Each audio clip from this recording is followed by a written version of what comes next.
Тіл институтына қазір прокуратураны жіберу керек. Жібер.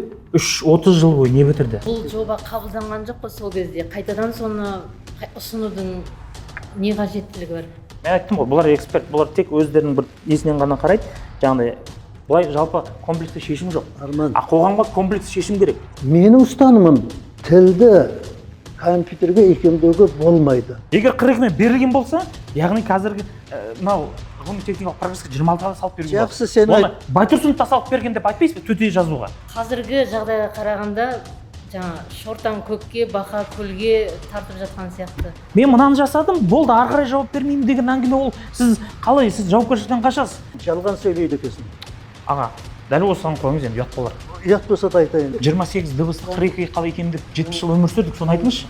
100% сенімді болғаннан кейін айналысып отыр. Неге?